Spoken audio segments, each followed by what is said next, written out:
रूस के राष्ट्रपति व्लादिमीर पुतिन 2 दिनों के अपने भारत दौरे के लिए पहुंचे थे नई दिल्ली, और इसके साथ साथ इस बीच बंदरों की चर्चा जो है वो बहुत ज़्यादा बढ़ गई है।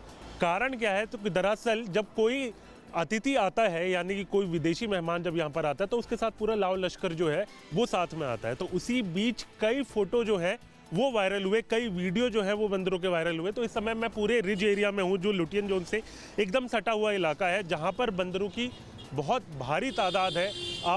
ये पूरा जो रिज इलाका है वो कनेक्टेड है लुटियन जोन के साथ, और ये जंगल का जो पूरा इलाका होता है, तो वहाँ पर बंदर जो है आपको बहुत ज़्यादा नज़र आते हैं। तो इसी बीच कई विदेशी मेहमानों ने ये फ़ोटो जो है वो ट्वीट की और उसके साथ साथ वीडियो बनाई, जिसमें कई अगर हम बात करें, कई लोगों के कमेंट्स भी उसके बीच में देखने को मिले, जिसमें वीडियो को पोस्ट करते हुए कई लोग लिखते हैं कि प्यारे मेहमान आंगन में सज रहे थे। तो इस तरीके की तमाम चीज़ें जो है वो लिखी गई, और उसके साथ साथ जिस तरीके से रूस के राष्ट्रपति व्लादिमीर पुतिन जो है वो राष्ट्रपति द्रौपदी मुर्मू से मिलने पहुंचे थे, तो वहां पर भी बंदरों को कैप्चर किया गया था। तो इसी तरीके की तस्वीर जो है वो खूबसूरत तस्वीर नज़र आ रही थी, जिसको लेकर लगातार वायरल हुई फ़ोटो और कई वीडियो भी वायरल हुआ, और जिसके बाद लगातार जो लुटियन के बंदर हैं वो अब चर्चा का विषय बने हुए हैं। वीडियो जर्नलिस्ट विकास झा के साथ हरीश झा, दिल्ली। 2025 का गूगल सर्च का डाटा सामने आ गया है। इस बार भारतीयों ने गूगल पर गोवा के बीच, कश्मीर की वादियां, राजस्थान के सैंड ड्यून्स या फिर मेघालय के जंगलों को नहीं, बल्कि प्रयागराज के महाकुंभ को सबसे ज्यादा सर्च किया था। यानी संगम की महानगरी में जिस तरीके से कुंभ का आयोजन हुआ वो सबसे ज्यादा सुर्खियों में रहा, और उसी को ही भारतीयों ने सर्च करके दिखाया। हो भी क्यों ना, क्योंकि दुनिया का सबसे बड़ा मेला प्रयागराज में लगा था, और ये मेला सर्च के लिहाज से न सिर्फ भारत में बल्कि विश्व में अग्रिम पायदान पर नजर भी आया। कैमरा सहयोगी प्रेम शंकर के साथ राहुल डबास, न्यूज़ स्टेट, उत्तर प्रदेश, उत्तराखंड। मुर्शिदाबाद में बाबरी मस्जिद का शिलान्यास अब हो गया है, ऐसा बताया जा रहा है। तस्वीरें जहां से हम दिखा रहे हैं, ग्राउंड जीरो पर न्यूज़ नेशन मौजूद है, और मुर्शिदाबाद का ये इलाका है जहां पर जो हुमायूं कबीर विधायक है, टीएमसी के जो निलंबित विधायक हैं, उन्होंने बाकायदा बताया जा रहा है कि जो वीडियो कॉन्फ्रेंसिंग है उसके ज़रिए जो है इसका शिलान्यास कर दिया है। ये वो जगह है जहां से हम आपको तस्वीरें दिखा रहे हैं। बड़ी संख्या में लोग आ चुके हैं यहाँ पर। अभी तक बताया जा रहा है कि 8 से 10 लाख लोग जो हैं वो इस जगह पर इकट्ठा हो चुके हैं। आपको चारों तरफ कैमरे के जरिए हम तस्वीरें दिखाने की कोशिश कर रहे हैं कि किस तरह से यहाँ पर लोगों का हुजूम है, और बड़ी संख्या में लोग यहाँ पर आकर के ना सिर्फ चंदा कर रहे हैं बल्कि यहाँ पर उस ज़मीन को भी देख रहे हैं जहाँ पर बाबरी मस्जिद को जो है बनाया जाना है। कितनी ज़मीन है मैं आपको बताऊं कि बताया गया है कि 22 बीघा ज़मीन जो है वो बताई जा रही है। 22 बीघा ज़मीन पे जो है मस्जिद बनाई जाएगी, और उसमें ये भी बताया गया है कि मदरसा भी होगा, अस्पताल भी होगा और बहुत सी चीज़ें होंगी। ऐसा अभी तक फ़िलहाल बताया गया है, लेकिन कंफर्म क्या है, इसका पूरा रोड मैप क्या होगा, ये आने वाले समय में पता चलेगा। लेकिन ये जो मुख्य द्वार है, ये दरअसल ये जहाँ पर शिलान्यास हुआ है उसकी जगह है ये, और नेटवर्क इतना ज़्यादा ख़राब है कि यहाँ पर कोई शख्स किसी से बातचीत नहीं कर पा रहा है। वीडियो जर्नलिस्ट संजय शर्मा के साथ सैयद आमिर हुसैन, बेलडांगा, वेस्ट बंगाल। आज 6 दिसंबर है। हालांकि ये तारीख आती है और गुजर जाती है, और ये तारीख अब धुंध होती जा रही है, लेकिन दिल्ली ब्लास्ट और टीएमसी के विधायक हुमायूं कबीर के बयान ने थोड़ा सा संवेदनशीलता ला दी। हालांकि अयोध्या सामान्य रूप से गुजर रही है, कहीं कोई तनाव नहीं है, रोज़मर्रा की बात लोग अपना काम कर रहे हैं, लेकिन सुरक्षा की दृष्टि से सुरक्षा के व्यापक इंतजाम किए गए। सभी चौक चौराहों पर सघन चेकिंग अभियान चलाया जा रहा है। संपूर्ण अयोध्या में सेक्टर और जोनल व्यवस्था लागू की गई है, जिसमें प्रत्येक जोन और सेक्टर में स्थानीय सिविल पुलिस के अधिकारी और कर्मचारियों के साथ साथ अर्धसैनिक बलों की भी पर्याप्त मात्रा में ड्यूटी लगाई गई है। इसके अलावा आवागमन के जो प्रमुख मार्ग हैं वहाँ पे वाहनों की चेकिंग निरंतर चल रही है। साथ ही साथ रेलवे स्टेशन, बस अड्डे पर भी एएस चेक और बीडीडीएस टीम के साथ स्वयं क्षेत्राधिकारी अयोध्या के द्वारा निरंतर चेकिंग कराई जा रही है। वहीं विनय कटियार का बयान आया, वो जो काम कर रहे हैं तो उनको करना नहीं चाहिए। नहीं, हम देश के अंदर कई जगह कुछ कर देंगे, वो ठीक हो जाएंगे, अपने आप ठीक होंगे। हम तो प्रतीक्षा कर रहे हैं कि वो क्या कर रहे हैं। पूरा जरा मामला बकने वाला अलग होता है, निर्माण अलग होता है। तो निर्माण का हम देखना चाहते क्या कर रहे हैं। वो अपना नाम बताएंगे, हम जा कर के दूसरा नाम उस पर रख देंगे। Ravi Shukla, news state, Ayodhya. मथुरा में भी अलर्ट जारी किया गया है। इस समय हम ईदगाह जाने वाले रास्ते पर मौजूद हैं, जहां पर पुलिस बल की तैनाती की गई है। जगह जगह सुरक्षा कर्मी तैनात किए गए हैं। त्रिस्तरीय सुरक्षा व्यवस्था इस इलाके में तैनात की गई है। और श्री कृष्ण जन्म स्थान हो या शाही ईदगाह जाने वाला रास्ता, वो पूरी तरह छावनी में तब्दील है।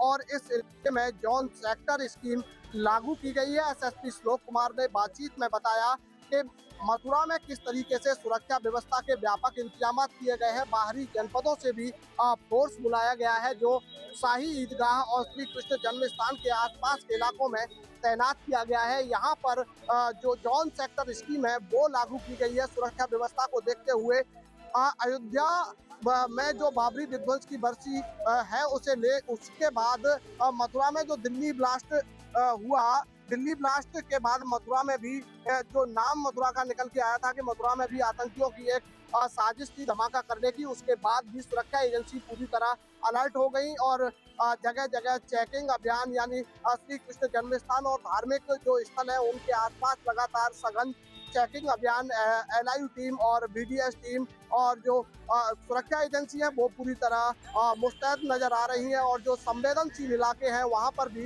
पुलिस बल की तैनाती की गई है। जो लोग शौर्य दिवस और काला दिवस मनाने की बात कर रहे थे, उन लोगों को भी प्रशासन की तरफ से पहले ही नोटिस जारी किए गए हैं और तमाम तरह की जो पाबंदियां हैं वो प्रशासन की तरफ से लगाई गई हैं। और मैसेज भी उन लोगों को दिया गया है कि आपने अगर माहौल बिगाड़ने का प्रयास किया तो आपके खिलाफ कार्रवाई होगी। देखिए किस तरीके से जो ईदगाह जाने वाला रास्ता है वहां पर हर आने जाने वाले व्यक्ति की किस तरीके से चेकिंग हो रही है। सुरक्षा व्यवस्था में कोई कोताही नहीं बरती जा रही, यानी जो सीसीटीवी कैमरे हैं, ड्रोन कैमरे हैं और खुफिया एजेंसी है वो पूरी तरह अलर्ट मोड पर नजर आ रही है। पीएससी बल हो या आरआरएफ हो या अन्य पुलिस बल हो, जिस तरीके से जहाँ तैनात किए गए हैं सुरक्षा की दृष्टि से, तो मथुरा में इस समय पूरा शांतिपूर्ण माहौल है। और प्रशासन ने जो माहौल बिगाड़ने वाले लोग थे उनको पहले ही चिन्हित किया और उनको सख्त कार्रवाई करने की चेतावनी दी। अगर आपने माहौल बिगाड़ा तो आपके खिलाफ सख्त कार्रवाई होगी। और सोशल मीडिया से लेकर हर जगह प्रशासन पूरी तरह मुस्तैद नजर आ रहा है। धाराजी सारस्वत, न्यूज स्टेट, मथुरा। पूरे उत्तर प्रदेश में हाई अलर्ट है। अगर बात की जाए काशी की, तो काशी में भी हाई अलर्ट है। इस समय हमारी मौजूदगी काशी विश्वनाथ मंदिर पे है। आप देख सकते हैं तमाम यहाँ पर सुरक्षा के जो है कि सुरक्षा बल लगाए गए हैं, तमाम फोर्स लगाई गई है और जो भी लोग आ रहे हैं उनकी बाकायदा चेकिंग की जा रही है, उनसे पूछताछ की जा रही है और जो संदिग्ध लोग हैं उनकी भी बाकायदा चेकिंग की जा रही है और उनसे पूछा भी जा रहा है। तो इस तरीके से वाराणसी में काशी विश्वनाथ मंदिर में ड्रोन से भी निगरानी रखी जा रही है और किसी प्रकार की कोई भी अगर दिख रही है संदिग्ध चीजें उसे पूरी तरीके से चेक किया जा रहा है। घाटों पर भी इसी तरीके से गश्त किया जा रहा है और फ्लैग मार्च निकाला जा रहा है और लगातार पुलिस फोर्स जो है वो गश्त करती दिखाई दे रही है और तमाम लोगों की जो है, जो लोग आ रहे हैं, जो संदिग्ध दिख रहे हैं, उनकी चेकिंग हो रही है। बात की जाए दाल मंडी के, तो दाल मंडी पूर्वांचल का सबसे बड़ा जो है कि मंडी माना जा रहा है। तमाम लोग वहां पर पूर्वांचल से आते हैं, तमाम तरीके की खरीदारी करते हैं। अगर आज की बात की जाए तो 6 दिसंबर में वहां काला दिवस के रूप में तमाम पोस्टर लगाए गए हैं और अपने दुकान के बाहर जो है कि उस पोस्टर को लगाकर टांग दिया गया है और बाकायदा उस पर लिखा है काला दिवस। तो इस तरीके से अगर बात की जाए तो दाल मंडी में विरोध भी दिख रहा है और साथ में जो 1992 का जख्म है वो दाल मंडी में देखने को मिल रहा है और लगातार जो है कि सारी दुकानें, लगभग 10 से 15 हजार दुकान वहां पर जो है 1000 दुकानें बंद दिखाई दे रही हैं। तो इस तरीके से वाराणसी में जो है कि पुलिस पूरी तरीके से मुस्तैद है। दाल मंडी में भी गश्त करती दिखाई दे रही थी और बाकायदा अगर माना जाए तो कहीं न कहीं आज जो है कि हाई अलर्ट पे वाराणसी पुलिस है। वाराणसी से स्टेट के लिए रवि सिंह। तो आगरा पुलिस ने एक अभियान की शुरुआत की जिसका नाम था ऑल आउट।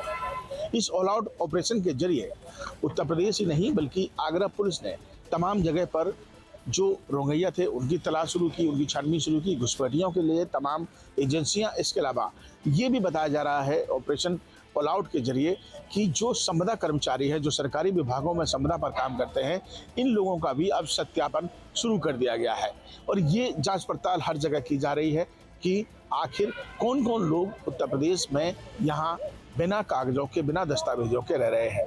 अभी अगर आगरा की बात की जाए तो तमाम छोटी बड़ी बस्तियां हैं जहां पर इस तरीके की चेकिंग अभियान, ऑपरेशन ऑल आउट चलाया जा रहा है। घुसपैठिया और रोहिंग्या और बांग्लादेशी सबके अगेंस्ट अभी इसी क्रम में नगर निगम से सूची मांगी गई थी कि जो भी उनके संविदा कर्मी और जो आउटसोर्सिंग का स्टाफ है उसकी पूरी सूची उपलब्ध कराएं। और इसके अलावा भी जो विभिन्न विभाग हैं जहां पे आउटसोर्सिंग में कर्मी हैं, सबसे सूची मांगी गई। नगर निगम ने लगभग 3000 लोगों की सूची हमें उपलब्ध कराई है, जिनका हम क्रिमिनल एंटीसीडेंट चेक करा रहे हैं। आगरा में इससे पहले चाहे सदर क्षेत्र की बात की जाए या फिर सिकंदरा क्षेत्र की बात की जाए, वहाँ पर तमाम रोहिंग्याओं को, बांग्लादेशियों को पकड़ा गया था जो बिना कागजों के, बिना दस्तावेजों के यहाँ पर रह रहे थे।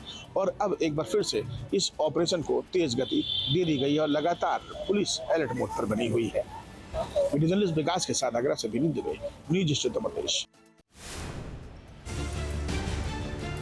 देश की राजधानी दिल्ली एक बार फिर से सियासी और सामाजिक बहस के चौराहे पर खड़ी है। बंगाली मार्केट के पास बाबर रोड का नाम बदलकर अयोध्या मार्ग रखने की मांग ने सुबह सुबह नया मोड़ ले लिया, जब हिंदू सेना के कार्यकर्ताओं ने सड़क पर बड़े बड़े पोस्टर लगाकर विरोध तेज कर दिया। हिंदू सेना का कहना है कि लंबे समय से बाबर रोड का नाम बदलने की मांग कर रहे हैं, लेकिन एनडीएमसी की ओर से कोई ठोस कदम न उठाए जाने के चलते अब उन्हें अपने स्तर पर जागरूकता अभियान चलाना पड़ रहा है। दिल्ली के बंगाली मार्केट की बात करें तो यहाँ पर हिंदू सेना के द्वारा एक पोस्टर लगाया गया, उसी पोस्टर को लेकर अब कहीं ना कहीं विवाद भी बढ़ता नजर आ रहा है। वहीं बात करें बंगाली मार्केट की, दिल्ली के बंगाली मार्केट की बात करें तो आपको दिखाई दे रहा होगा, बंगाली मार्केट का आपको बोर्ड दिखाई देगा और यहाँ पर बाबर रोड जो है उसका बोर्ड लगा हुआ है। यहाँ पर हिंदू सेना के द्वारा एक पोस्टर लगाया गया था जिसमें यह कहा गया था बाबर रोड का नाम बदलकर अब अयोध्या मार्ग जो है वो किया जाना चाहिए। हिंदू सेना के अध्यक्ष विष्णु गुप्ता ने साफ कहा कि देश की राजधानी में मुगल शासकों के नाम वाली सड़कों का अस्तित्व ऐतिहासिक विसंगति और बाबर रोड इसका बड़ा उदाहरण है। उनके मुताबिक जब अयोध्या में राम मंदिर बन चुका है और बाबर की बाबरी नहीं रही तो दिल्ली में बाबर के नाम पर सड़क क्यों? उन्होंने ये भी दोहराया कि भारत संतों, ऋषियों और महापुरुषों का देश है। राम, कृष्ण, वाल्मीकि, गुरु रविदास जैसे नाम आज भी करोड़ों लोगों की आस्था का केंद्र है और ऐसे में उनकी मांग है कि राजधानी में सड़कें भारत के सांस्कृतिक नायकों के नाम पर होनी चाहिए। एनडीएमसी को कई बार लिखे गए पत्रों पर कार्रवाई न होने का आरोप लगाते हुए संगठन ने कहा कि यही कारण है उन्हें सार्वजनिक रूप से पोस्टर अभियान चलाना पड़ रहा है। हालांकि स्थानीय प्रशासन ने तुरंत प्रतिक्रिया देते हुए लगाए गए पोस्टर्स को हटवा दिया। मामले की गंभीरता का अंदाजा इसी से लगाया जा रहा है कि 23 फरवरी 2025 को भी दिल्ली में इसी मुद्दे पर बड़ा बवाल हो चुका है। हिंदू सेना का पोस्टर अभियान नाम बदलने की लंबी खींचतान का ताजा अध्याय है। प्रशासन की ओर से फिलहाल पोस्टर हटाकर स्थिति को नियंत्रण में करने की कोशिश की गई, लेकिन राजनीतिक और सामाजिक स्तर पर ये विवाद आने वाले दिनों में और तेज होने की पूरी संभावना रखता है। दिल्ली के सड़कों पर नाम बदलने को लेकर उठ रहे सवाल केवल इतिहास की व्याख्या तक सीमित नहीं बल्कि देश की सांस्कृतिक धारा, राजनीतिक नजरिए, बदलती सामाजिक संवेदनाओं से भी गहराई से जुड़े हैं। बाबर रोड का विवाद इसी बात का प्रतीक है कि राजधानी की सड़कें आज सिर्फ रास्ते नहीं बल्कि इतिहास बनाम आस्था की बहस का केंद्र बन चुकी है। Team news state. शराब तस्करी मामले में अब यूपी एसटीएफ का शिकंजा कसता जा रहा है।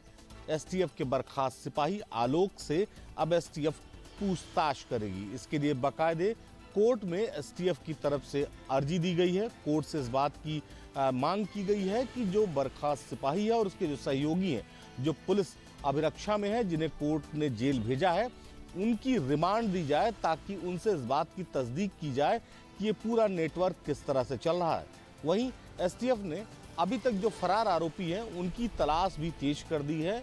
नेपाल बॉर्डर से लेकर उत्तर प्रदेश के तमाम ठिकानों पर लगातार एसटीएफ की जो टीम है वो दबिश दे रही है। इस पर राजनीति भर खुलकर हो रही है।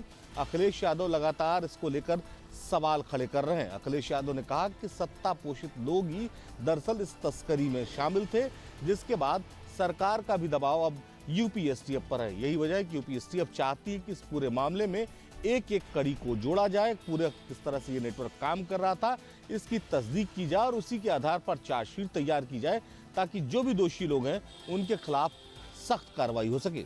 लखनऊ से उड़न दीपक राणा के साथ निखिल शर्मा, न्यूज़ स्टेट उत्तर प्रदेश। उत्तर प्रदेश में अवैध बांग्लादेशियों और रोहिंग्याओं के लिए डिटेंशन सेंटर बनाने की जो प्रक्रिया है बहुत जल्द शुरू होने वाली है। दरअसल सरकार के पास एक प्रस्ताव आया है डिटेंशन सेंटर बनाने का, उसका डेमो आया है और सरकार ने उस डेमो को गृह विभाग के पास भेज दिया है। जैसे ही उस डेमो को फाइनल किया जाएगा उसके बाद प्रदेश के सभी मंडलों पर यानी कि मंडल मुख्यालय पर डिटेंशन सेंटर बनाने का जो काम होगा वो शुरू हो जाएगा। सरकार के पास जो डेमो आया है यानी जो प्रस्ताव आया है डिटेंशन सेंटर को लेकर, उसके मुताबिक एक डिटेंशन सेंटर में तकरीबन 15,000 अवैध घुसपैठियों को रखने की तैयारी है। सुरक्षा के 3 लेयर वहां पर होंगे और जो सुरक्षा की पूरी कमान होगी वो केंद्रीय सुरक्षा बल के पास होगी। एक डिटेंशन सेंटर में 50 जो सुरक्षा कर्मी होंगे यानी केंद्रीय सुरक्षा बल के जो जवान होंगे उनको तैनात किया जाएगा। गौरतलब है कि हाल ही में योगी सरकार ने सभी मंडलों में डिटेंशन सेंटर बनाने का निर्देश जारी किया था। हालांकि इस वक्त पूरे प्रदेश में अवैध घुसपैठियों की पहचान जारी है। एक अभियान चलाकर खासतौर पर जो झुग्गियों में लोग रह रहे हैं पहचान की जा रही है, क्योंकि देखा जाए तो जो अवैध घुसपैठ है वो इस वक्त उत्तर प्रदेश में एक गंभीर समस्या बन चुका है और यही वजह है कि सरकार को इतना कड़ा और बड़ा फैसला लेना पड़ा।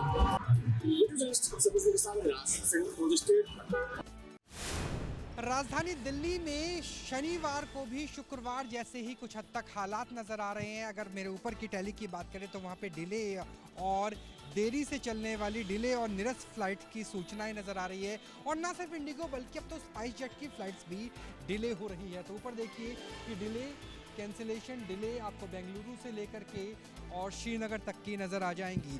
पैसेंजर्स भी हैं जो बहुत ज़्यादा परेशान हैं। हालांकि कल की तुलना में स्थिति कुछ हद तक बेहतर नज़र आ रही है। सर, आप कहाँ जाने वाले थे? कौन सी फ्लाइट थी आपकी जो डिले? एक्चुअली बिटिया मेरी जा रही है, वो अंदर गई हुई है, बेंगलोर जाना है जिसको, तो 11:50 की थी फ़्लाइट। 11:50 के बाद अब पहले उसको मैसेज आया 12:20 पर है, फिर 12:50 हो गया, अब उसके बाद मैसेज आया 1:25 हो गया। अभी भी हमें कंफर्म नहीं है कि 1:25 पे वो चलेगी या नहीं चलेगी। इसलिए बाहर वेट कर रहे हैं कि अगर ऐसा ना हो कि एंट्री ना हो तो बाहर आ जाएंगे। भाई अगर बच्चा है तो चलो उसको हम वापस ले चलें, इसलिए बाहर वेट कर रहे हैं। आपकी भी कोई फ्लाइट? जी, मैं बैंगलोर जा रही थी, तो पहले ये उनका टेक्स्ट आया कि 12:30 की, अब यहाँ के पता चला कि 1:30 बजे तक डिलेड है। अभी और फर्दर वो शायद नोटिफिकेशन दें कि और डिले हो सकती है। तो एंट्री मिल रही है इंडिगो की? कल तो ये था कि बोर्डिंग पास अगर आपका इंडिगो है तो एंट्री भी नहीं रुक गई थी पूरी तरह से। अच्छा, अभी हमने पता नहीं किया है, पर एंट्री लेके कोई फ़ायदा नहीं है और ज़्यादा वेटिंग भी है। तो आपको बेंगलुरु जाना था तो कुछ खास काम था जो इस वजह से हैम्पर हो रहा है बिकॉज ऑफ द फ्लाइट? अभी तो मुझे यूनिवर्सिटी जाना था, मैं शादी के लिए आई हुई थी, तो यूनिवर्सिटी जाना था, किसी के परिवार वाले अंदर है, ये सिचुएशन चल रही है। तो कल की तुलना में स्थिति कुछ हद तक बेहतर हुई है, लेकिन अभी भी हालात पूरी तरीके से सामान्य नहीं बन पाए हैं राजधानी दिल्ली में। कैमरा सहयोगी प्रेम शंकर के साथ राहुल डबास, दिल्ली। इंडिगो से सफ़र करने वाले यात्रियों की समस्याओं का अभी तक समाधान नहीं हो पाया और आज 5वां दिन है, फिर भी यात्री काफ़ी परेशान है। इसमें हम लोग मुंबई के एयरपोर्ट के टर्मिनल 1 पे हैं, जहां पर यात्री अभी भी लाइन लगाकर जानकारी ले रहे हैं, क्योंकि पिछले 5 दिनों से जो यात्री हैं काफ़ी परेशान हैं और उनकी समस्याओं का समाधान नहीं हो पा रहा है। 4-4 दिन से लोग एयरपोर्ट पे फंसे हुए हैं, जिनको मुंबई से अन्य राज्य जाना है वो काफ़ी परेशान है, क्योंकि इंडिगो की तरफ से जो समस्याएं हैं उसका समाधान नहीं कर पा रहे। जो डिले और रद्द होने का सिलसिला है वो अभी भी जारी है और लोग टिकट लेकर के पूछताछ कर रहे हैं इंडिगो के टिकट काउंटर से कि क्या जानकारी है। और सर, कहाँ जा रहे थे आपने, क्या जानकारी मिली है?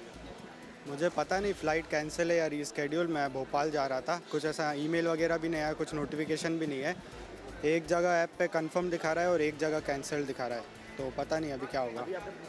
नहीं मिल रहा है। दूसरे यात्री भी हैं, उनसे भी जानते हैं, क्योंकि यात्रियों के लगेज भी गायब है। सर, जो यात्री हैं वो अभी भी कुछ यात्रियों के जो लगेज है वो गायब हो गए हैं और यात्री अभी भी लाइन लगा करके खड़े हैं। दूसरे यात्री भी जो लगेज लेकर के हमारे साथ मौजूद हैं, उनसे जानते हैं। मैडम, आप कहाँ जा रही थी? मैं मुंबई से नागपुर जा रही थी। आज मॉर्निंग की फ़्लाइट थी हमारी, लेकिन कैंसिल्ड है अभी, तो अभी देखना पड़ेगा कैसे जाना है। जो ये समस्या है वो ख़त्म होने का नाम नहीं ले रहा है और जो यात्री हैं लंबी लाइन लगा करके अपने समस्याओं का समाधान ढूंढने की कोशिश कर रहे हैं।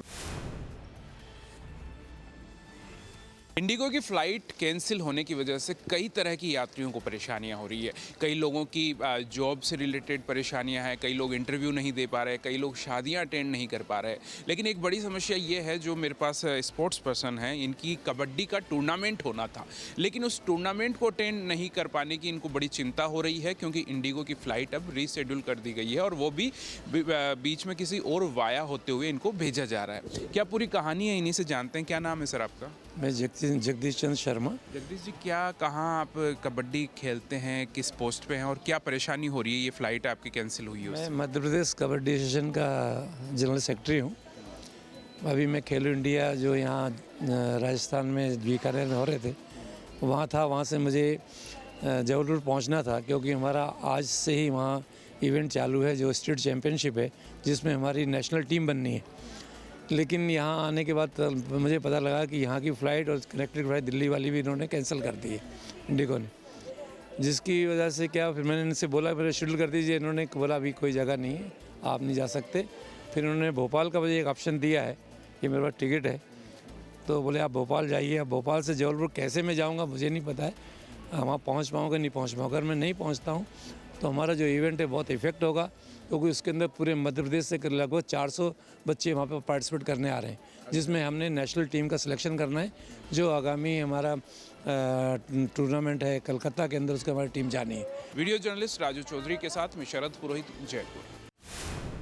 लगातार 5वें दिन भी अहमदाबाद एयरपोर्ट पर यात्रियों की जो सुविधा है वो मिल नहीं रही है, वो परेशान हो चुके हैं। कई जो कस्टमर है अपने, आप देख सकते हैं कि इंडिगो के जो काउंटर है यहाँ पे आए हैं। लास्ट टाइम पे उनको पता चला है कि जो 12 बजे जो 59 से ज़्यादा जो फ़्लाइट है वो कैंसिल हो चुकी है। कई लोग जो अपने साथ जुड़े हैं, क्या दिक्कत आ रही है? फ़्लाइट डिले हो चुकी है। 11:20 की सुबह की फ़्लाइट थी, अब 4:20 की बता रहे हैं, और इस पर भी कोई कंफर्मेशन नहीं है। सो आइडिया नहीं है कि फ़्लाइट है कि नहीं। फिलहाल जो लोग हैं वो परेशान हैं, क्योंकि उनको जो रिप्लाई है वो नहीं मिल रहा है। लगातार यहाँ खड़े हैं। क्या दिक्कत आ रही है? दिक्कत तो ये ठहरने का, ये दिक्कत है यार। हम लोग तो ब्रह्मा कुमारी जो हर जगह ठहर नहीं पाते, खाना भी बाहर का नहीं खा सकते। वो लोग खाना बना के बोल रहे हैं हम लोग तो नहीं लेंगे, हमें जाने का प्रॉब्लम है। कैंसिल वो लोग किया है, हमें तो नहीं किया। हमें तो जाना है ना टाइम पे। कितने काम पड़ा है। कितने लोग? 11 लोग। कहाँ जाना है?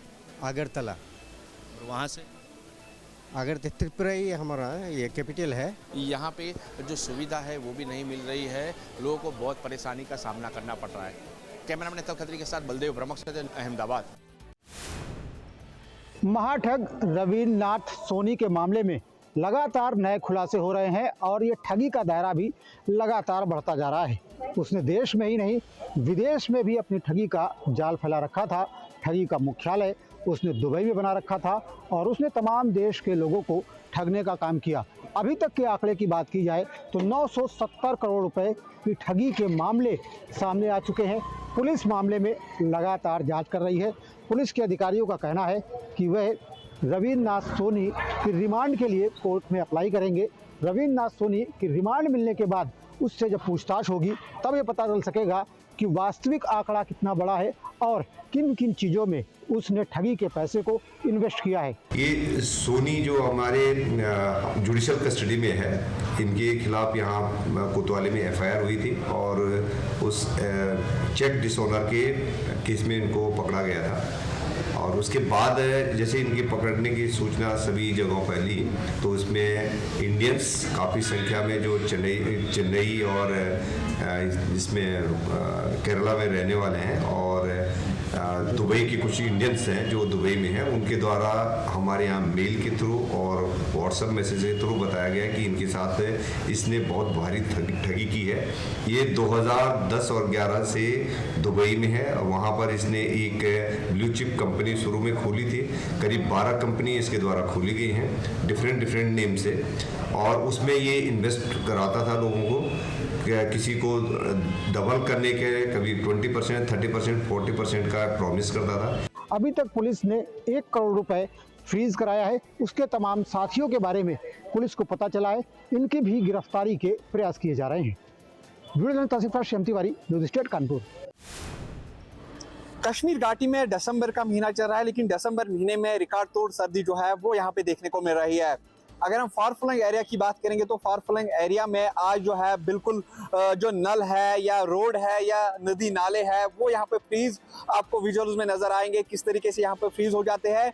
लोगों को काफ़ी ज़्यादा मुश्किलातों का सामना करना पड़ रहा है। अगर हम श्रीनगर की बात करेंगे तो श्रीनगर में -1.0 रिकॉर्ड किया गया है। अगर हम शिपेन की बात करेंगे तो शिपेन में -2.0 रिकॉर्ड किया गया है।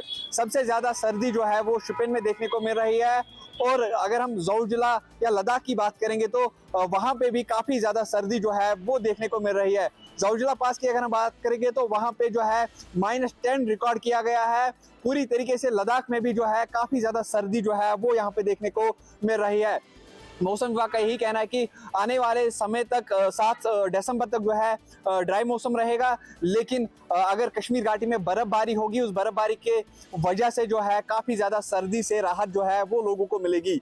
लेकिन पूरी तरीके से सुबह काफ़ी ज़्यादा मुश्किलातों का सामना करना पड़ता है, क्योंकि रोडों पे जो है काफ़ी जगहों पे जो है फ्रीज रोड जो है वो नज़र आ रहे हैं। और उसी इसके साथ साथ पूरी तरीके से जो धुंध या फॉग जो है वो पूरी तरीके से रोड पे जो है वो काफ़ी ज़्यादा होती है, तो उसकी वजह से जो है गाड़ियों को चलने में काफ़ी ज़्यादा मुश्किलातों का सामना करना पड़ता है। और जो सुबह काम करने के लिए जाते हैं उनको भी काफ़ी ज़्यादा मुश्किलातों का सामना करना पड़ रहा है, क्योंकि रिकॉर्ड तोड़ सर्दी जो है वो कश्मीर घाटी में देखने को मिल रही है। मौसम विभाग का यही कहना है कि 7 दिसंबर तक जो है ऐसे ही मौसम ड्राई मौसम रहेगा, लेकिन अगर बर्फबारी होगी उस बर्फबारी के बाद जो है सर्दी में कुछ राहत मिल जाएगी।